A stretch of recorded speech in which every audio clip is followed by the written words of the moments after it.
One of the things that has held me back throughout my filmmaking journey, especially during high school, was the fact that I thought that I couldn't get a team. I couldn't find people who were as passionate as me as filmmaking, right? The only people who are like somewhat were kind of passionate about filmmaking was about the people in my video production class, right? Which in that class they taught us the fundamentals of filmmaking pretty much. It was a lot about filmmaking and less about video production. Like they didn't really teach us anything about YouTube.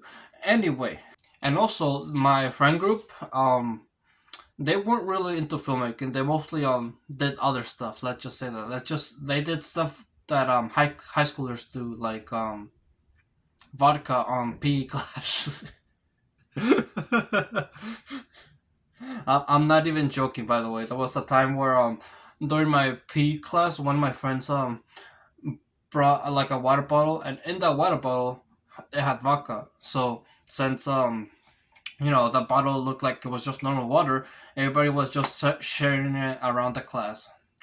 High school is crazy, man. I don't know how you guys' high school was, but this is my high school. How my high school was. Anyway, so yeah, I didn't have anybody in my classes, nor in my friend group that were really into filmmaking, and so that led to just me doing films by myself. You can check out in my channel. There's a film called Crime.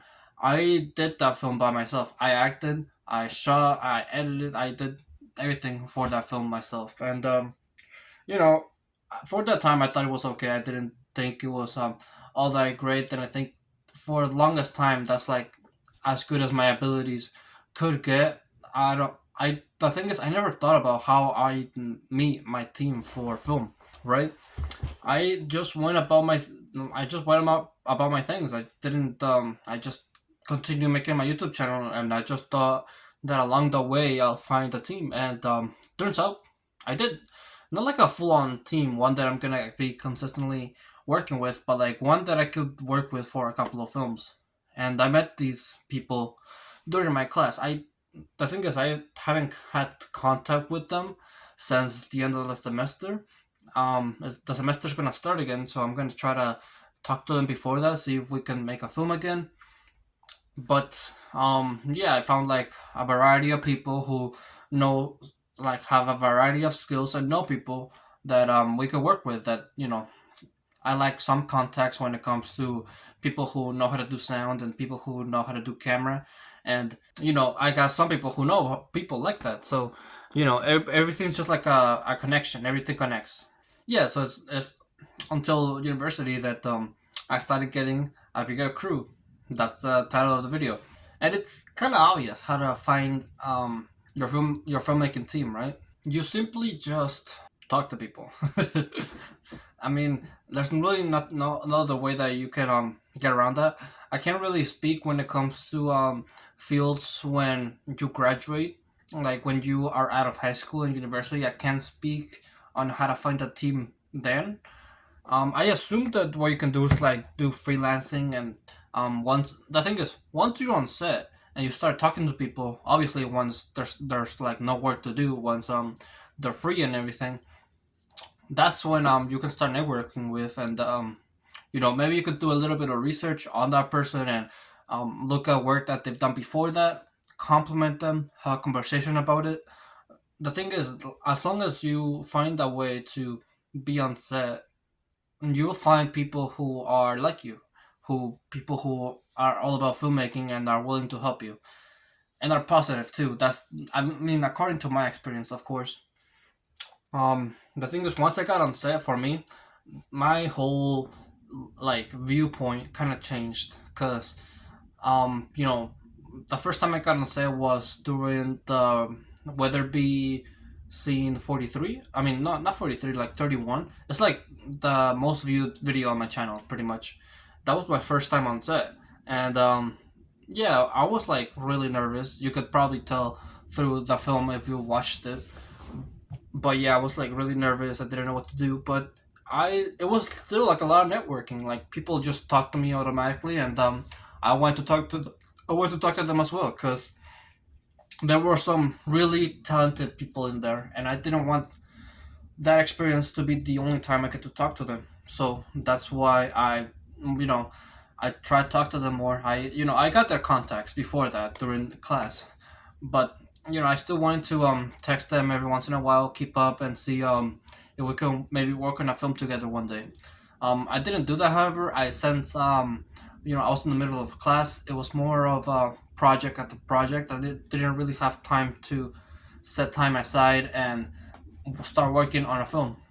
Now that we're in a break, obviously we have the time to do that. That's why I'm gonna, hopefully, fingers crossed, if everything goes correctly, I get to be on set again next week. So we'll see what happens. But I guess I could also share my tip, number one tip on how to start a conversation with someone. And I kind of just repeated it like a while ago, but it's pretty much you can either compliment them or you can talk about their work. Or you can do like a little bit of research and talk about other aspects of their life outside of filmmaking that you might relate to and have a conversation about. It's mostly not really about networking, in my opinion. I feel like the best thing that you could do is make a new friend, because it's always nice to make a new friend. It's always good. And I'm not, I know it might sound creepy to go and do your own research about the person, stalk their social media, but yeah, I don't see anything wrong with that. I mean, we all do that all the time and we just don't say anything about it. I mean, you gotta admit that you sometimes like see a person online, you look at their social media, but you don't say anything about it. We all do that. I have done that. I'll admit it. There's been some times where I look at someone's social media from someone I know in real life. I look at it, but I don't say anything about it. I don't even follow them. It's not like I look it up or anything. It just shows up in my what's it, suggested page, right? But I do have one book that I want to recommend if you want to improve your networking skills and your friend making skills. So there you get it. I've read like two books when it comes to networking and socializing skills and people skills, right? I've read How to Win Friends and Influence People, and I've also read this one, which is Never Eat Alone. And well, for me it's backwards, but I assume for you it's right. But yeah, it's Never Eat Alone. It's all about building friendships, relationships, and this is supposed to be one about networking. It talks about a lot about how connections and um yeah, how to build them, how to start a conversation, where to meet people, and all that. So I highly recommend this book if you wanna find a filmmaking team and have it. So and then I recommend getting this book when it comes to finding your team and getting to know your team, right? And then I recommend How to Win Friends and Influence People when it comes to um, how to be like how to be a good leader, how to lead, and how to speak to your team pretty much in a nice way. Because I found that also recently when I directed and acted for a film that I wanted to do. Well, it's not a film; it's like a scene from Weatherby. Again, I wanted to do the scene where John Morgan kills himself, right? And I also wanted to do the Slate fell in the night because I did that scene at the beginning of last semester, and so I want to do it again now that I've improved on my acting skills. And so I wanted to do that.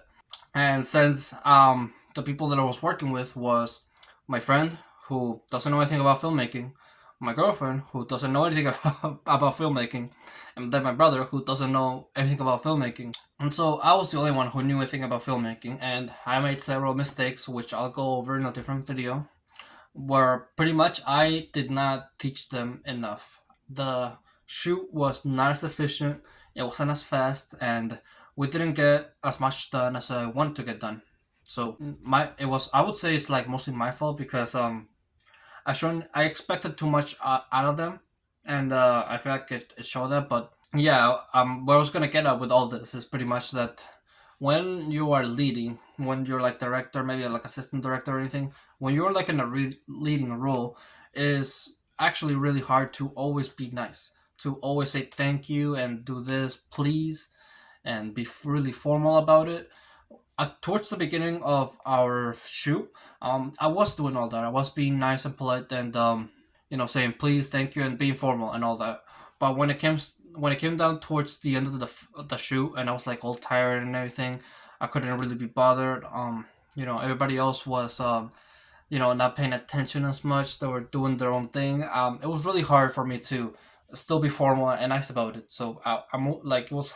I kind of feel bad too because I was thinking, the people, well, my friend and my brother to like get ready and do all that stuff. Let's keep going. Let's do this now. Let's get it done. I was trying to rush them, and it's not ideal.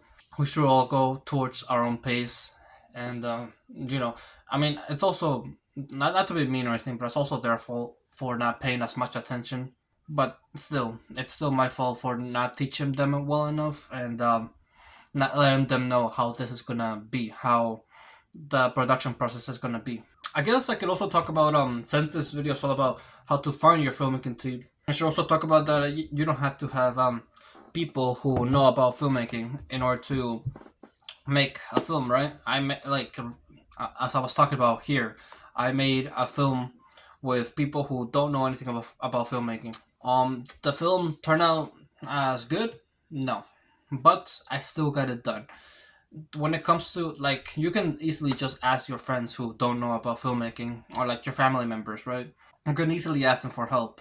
Like, just have them like hit the record button, and yeah, that's pretty much about it. But I think I over one like I overdid it. I think I put too much load on my team, and they couldn't handle it. Tried to do something too ambitious, and this is something that I've talked about in some of my videos. And but now I realize that being too ambitious represents something else. Not when it comes to the idea, but when it comes to um, the production process as well. It's not all about the before, like thinking of an idea for a film.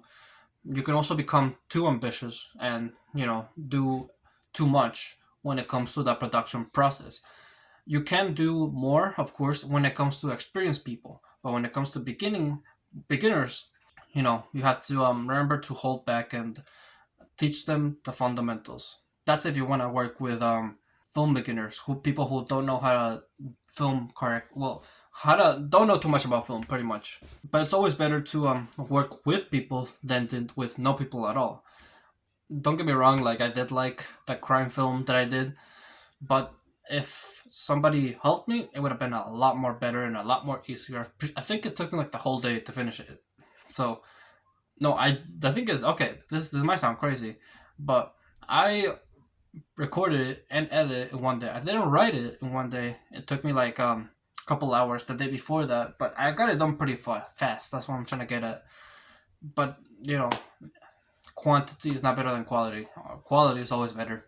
I also want to talk about something that I experienced with, and that's when it comes to having people who are unexperienced but want to do filmmaking, who want to grow into your team. This is something that the team on the first set that I was on took a chance with, because when it comes to people who are inexperienced and want to grow though, it's hard to know if they want to grow though. Like, I also doubt it when it comes to my set. The people that I work with on the film that I work with, with my girlfriend, brother, and friend, I doubt it if my girlfriend was going to be able to do it, if she was going to be able to commit to the role and um, perform to the best of my success. But it was her first after all, so I again expected too much. I thought that if I could lead correctly, she would get the performance that I wanted. But no, you get everything through experience. Of course, I shouldn't demanded that much out of her.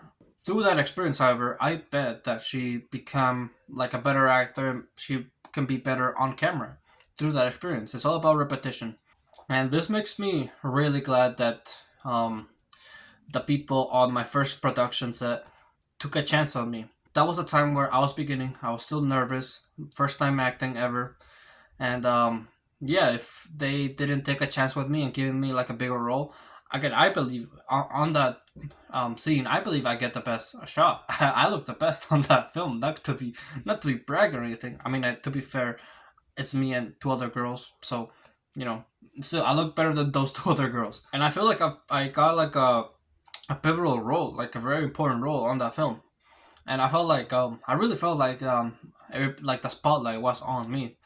That's how it should always feel. Even if you're a side character, you should always feel like the spotlight is on you. Not like when it comes to acting either. When it comes to like the production process in general, it doesn't matter what role you do in the production process. You should always feel like the lights are on you. You have the spotlight. You are important. You are the main character. Because if you don't, if you feel like you're just a side character, you're just there to your thing, you're not gonna perform as well when it comes to whatever role you do. So always keep in mind how important you are. That's a good message. So with that, thank you for watching this video. I would like to make sure to leave a like, subscribe if you're new or like my channel, and always remember to live your life like there's no tomorrow.